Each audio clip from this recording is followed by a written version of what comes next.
Hey! Hi! Hello! So this is the very first video on this channel, Bunny and Bear Paranormal. My name is Drew and this is not how I expected this first video to go, let me tell you. So we investigated for over 3 hours underground in Astoria, Oregon, underneath Gulley's butcher shop. And I can be kind of big dumb and I forgot to turn the mic on.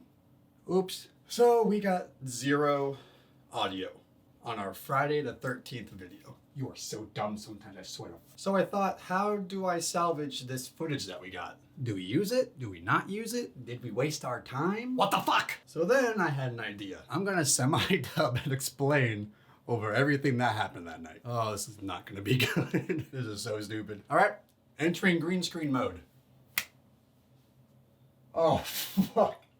This looks like shit. Okay. Okay, that's better. We'll just do it like this. I don't know. So this room in one point in time was owned by a woman named Abigail. Abigail liked to create and tailor clothing, and she's quite talkative some nights and likes to communicate through cat balls. Cat balls will light up once a force has interacted with them. There's no remote or timer, so them going off by themselves is theorized to be caused by an unseen force, aka ghosts. Although Abigail didn't seem too talkative this night. But that's okay because look at this piano. Ooh. And this kitchen. Ah. And that bathtub. Oh. Moving on. This is Adam's room. Adam likes his space. Adam does not like people entering without knocking and announcing themselves before entering. But Adam is cool.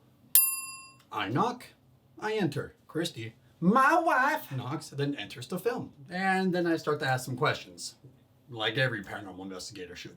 Earlier in the night, I gave the spirits permission to touch me and use my energy so they can communicate with me. Not like that, you sicko. So I'm asking questions still, I'm looking around because it's fucking dark, and something touches my shoulder. Look at this face. See the fear, the terror.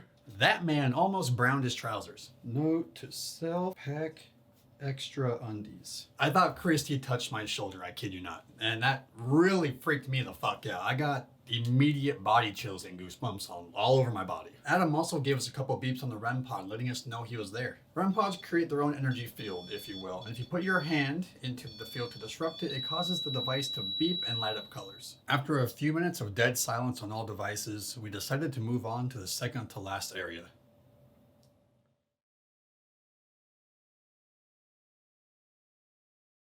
Sarah is a 10-year-old girl supposedly attached to this chair. How come, you may be wondering? I don't know, I just hear these stories and relay them to you guys. But she's really sweet. Child ghosts get a lot of bad rep these days. Thinking they're always something scary, ooh. Oh, and don't mind that it looks like a seance took place down here earlier in the night.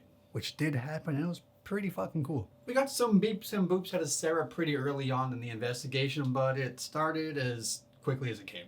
So instead of talking to ourselves for who knows how long, Kristi decided to volunteer to do an Estes method. The Estes method is a sensory deprivation technique where the person going under loses sight and sound. And the only thing they can hear is the sound of the spirit box rapidly going through radio station channels. It's theorized that spirits can manipulate radio waves and communicate between them. So if you hear a clear word or sentence, it's likely impossible from how fast the radio stations are changing. The person who is under will repeat any words that they hear. I asked if there was anybody in the room and what their name was. Immediately, Kristi responds with Adam, which I wish we got on audio. I got chills up my spine because that man possibly just touched me. So I asked if he was the person who touched me while we were in his room. He didn't give a clear response, as if to kind of change the subject.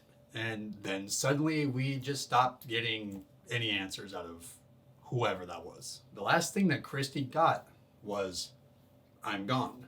Then even the Estes method went silent. We didn't want to upset the spirits, so we packed up and went to the last area in the underground. Yes, the furnace room. Sounds menacing, doesn't it? Well, I'll tell you, when it's pitch black in there, it's creepy as fuck. It's claustrophobic. There's a hole and a furnace big enough to stuff bodies into. It was used purely for heating, I swear. I'll keep this area short and sweet like my wife. Nothing really happened. I hope you enjoyed this video. it was pretty fun to make. Thanks for making it this far if I didn't annoy the shit out of you. And I swear the next video will be so much better because fuck. I can't mess it up twice, right?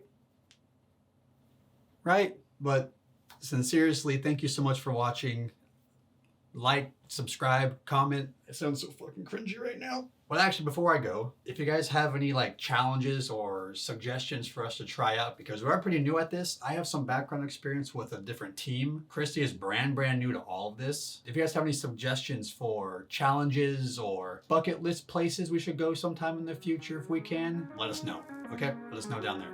Thank you so much. And we will see you in 2024. Bye-bye.